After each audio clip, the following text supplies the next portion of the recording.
Hey cats, it's Ed, Flight Foam Blast Bud here. There's a question that I'm asked on the comments of pretty much all videos. Today I'm going to try and answer this question. Should you buy the Asics Novablast 5 or the Superblast 2? So many questions get asked about these two shoes and comparisons between them. Is the more expensive one the better shoe? Let's find out.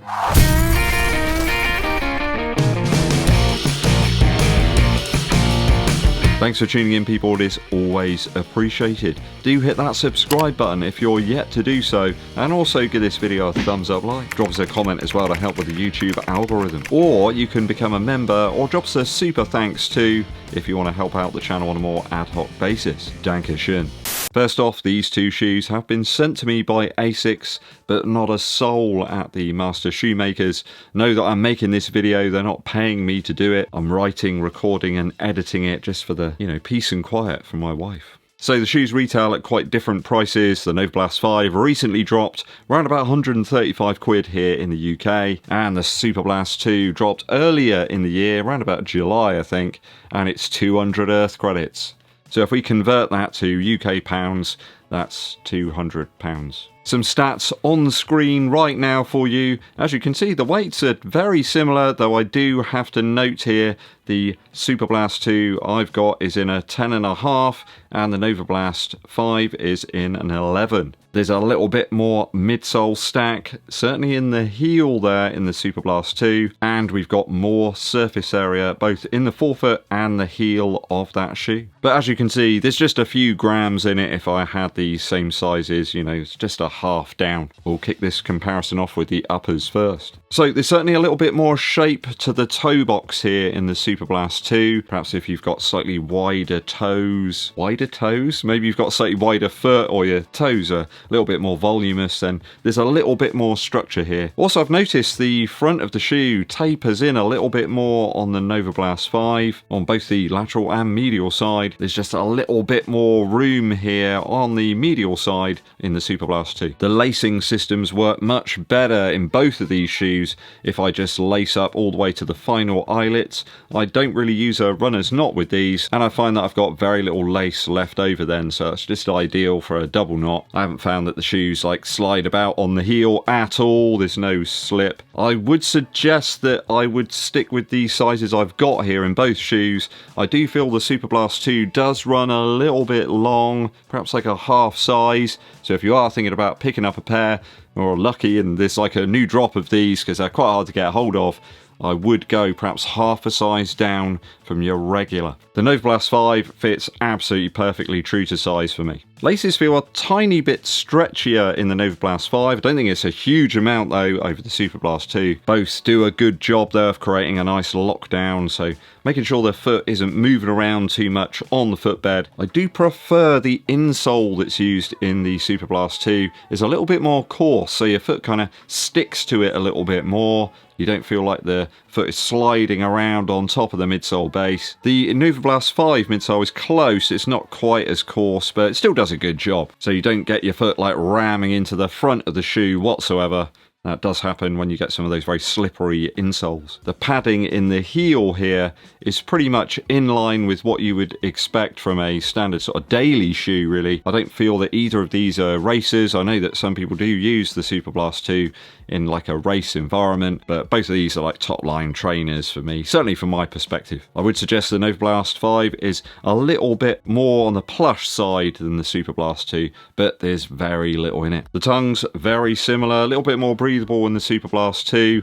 There's a little bit more padding at the final eyelets here in the Novablast 5. I think if you're after a daily sort of choice upper, then the Novablast 5 comes out on top there. It just feels a little bit more comfortable, I suppose, on foot. Not that the Superblast 2 isn't, but I feel it's slightly less of a daily shoe, more going towards being a racer. Either way, I've had no discomfort from the uppers on either of these shoes in my testing so far. So just be aware in the upper about that lateral and medial taper in the toe box here in the Novablast 5. I think if you're going on looks, I think both of them are absolute lookers, but the Superblast 2, certainly in this colourway, is outstanding. Midsole wise, actually I've found quite a bit of difference in my testing so far. Certainly the Flight Foam Blast Max here in the Novablast 5 is a lot more squashy and compressive than what we've got here in the Superblast 2 out the box. In fact, my first runs in this shoe, it was quite staggering in fact how squashy the shoe is. It returned to the original Novablast 2 kind of formula, although with a different Flight Foam Blast. So it does set the shoe apart a little bit more than the Novablast 4 did from the Superblast original. These feel quite different now underfoot, more compressive and squashy. There's a more resilient kind of return from this shoe, a sort of more hollowness, I suppose. So, I mean, if you're buying a shoe and you just want a total bounce fest that's going to be fun and make you feel like Zebedee or something, then I think the Novablast 5 is actually a better bet. If you want something though for those longer runs, perhaps where you're running at more like a tempo pace, then I think the Superblast 2 is much better. There's a bit more sort of response from it. Doesn't feel quite so compressive underfoot, but in a good way. So it's kind of firm but fair, as it were. The material in both of these shoes seems really durable so far. The midsole doesn't show any signs of significant creasing or tearing. I'm nearing 100 miles on this one and it still feels absolutely fantastic. In fact, it feels better than it's ever done. Hopefully Flight Foam Blast Max will also feel like that as I take it forward. I think the more miles I placed into this one, the better it's got. This one felt pretty good out the box. It did take a little bit of time to settle down. I guess it's a bit like getting a new kitten and bringing it into your house. It's going to be a bit wild for a couple of days or something and it starts to actually settle down. That's a very interesting analogy, that one. I've got loads of people in the comments that have bought this shoe and said to me, well, it doesn't feel fun at all to run in, doesn't feel that cushioned, doesn't feel that special. I do feel that this combo of foams needs a bit of a pounding to get the most out of it. Just starts to open up then and really produce. I feel it's best for me at like tempo effort, around about like 7 minutes 30 a mile. It really starts to shine then. And practically every pace sort of up to that speed, it feels good. I don't think I'd want to run a 5 or 10k effort in it. It's just not that type of shoe. There's just too much here, certainly in terms of the width as well. And don't forget, you've got like a plus 40mm heel stack here. Is a lot of stack. I think the Novablast 5 is another good shoe to have around in your rotation if you want something that's a bit more daily, I suppose. So it's a slightly lower stack, slightly different feel to it. Felt better really if I was doing some faster pace reps in this one, though not my choice for like sustained effort at like half marathon or sort of marathon pace. Feels like this one just produces a bit more at that level. This one's a little bit better at those sort of faster bursts. I think if you want stability from your midsole, well, then the Superblast 2 is by far the better option. The material here is just more consistent on impact than the Flight Foam Blast Max stuff that we've got here in the Novablast 5. I think if you've got any like ankle issues, if you perhaps overpronate, then this one could exacerbate that problem. I did have a little bit of that right at the start when I initially tested out the shoe, though over miles it seems to have disappeared. I haven't had any of those feelings again. I do appreciate the slightly softer qualities of the midsole that we've got here in the Novablast 5. I think it's good. They've kind of differentiated the shoes a little bit more than they did between the Superblast and the Novablast 4. And I'm really excited to see how they use Flight Foam Blast Max in some of the other Asics shoes in their lineup.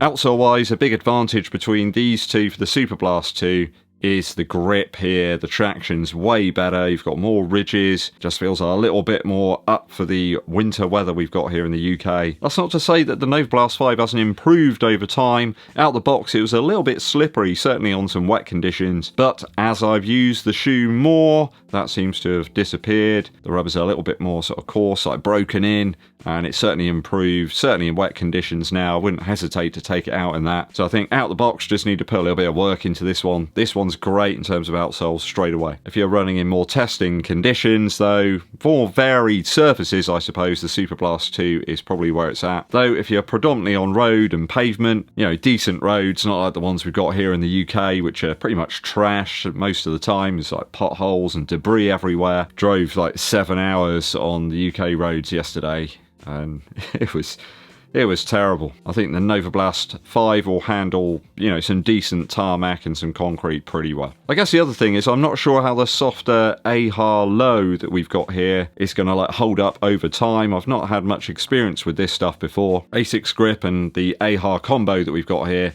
you know what you're going to get. This stuff's going to outlast most of us, I think, which probably isn't a good thing, you know, in the long run. When we're talking about like the environment, it's probably really bad. I've heard people getting like 500 plus kilometers out of these without a problem, with hardly any wear. So that's what you're going to get if you're going to fork up your 200 smackaroonies. Value wise, when you consider there's 65 quid between these two, it's like the Novablast 5, only 2/3 of the shoe. Well, no, I don't think it is actually. Asics have been great this year, you know, one of the best brands. You can be looking at the Nimbus, the Keanu, the Metaspeed series, all of the Blast range as well. And that's not even mentioning the Meta Fuji range. I think the Novablast 5s present some great value. It's just a really fun shoe. It's smashing. It's not really a cut down version of the Superblast 2 though. I feel this is quite a different beast. A bit softer, a little bit more capable of that daily stuff, like the variety that you might need when you're doing those sort of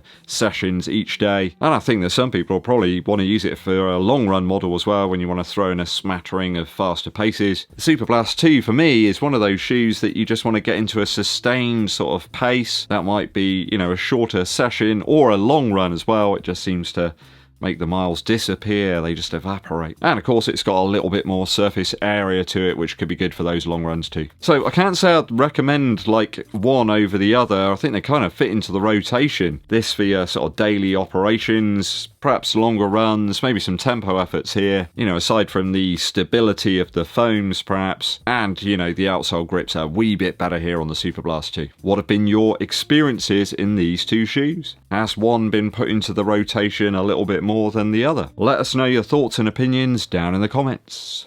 Very quick musical interlude for you to check out. This one's from Headcat live in Berlin. I believe this one was recorded in Germany around about 2011. There's some banging tunes on here, all rock and roll stuff really. Some stuff that I think was going to be from like a Lemmy solo album, I suppose, like of rock and roll influenced tracks. Rhythm section absolutely on point here, and that fantastic Lemmy Rickenbacker bass sound growling away in the background. Some top-notch, almost psychobilly type material here. They really do take it up to a sort of almost metal level at times. Really good listen and spot on if you're doing like a tempo session, if you got some pace in there and you need to keep the energy going. Headcat live in Berlin absolutely is a winner. Thanks for joining me on today's video, people. Do hit that subscribe button and give this video a thumbs up like. Drop us a comment to help with the algorithm as well. My name's Eddbud and I'll be seeing you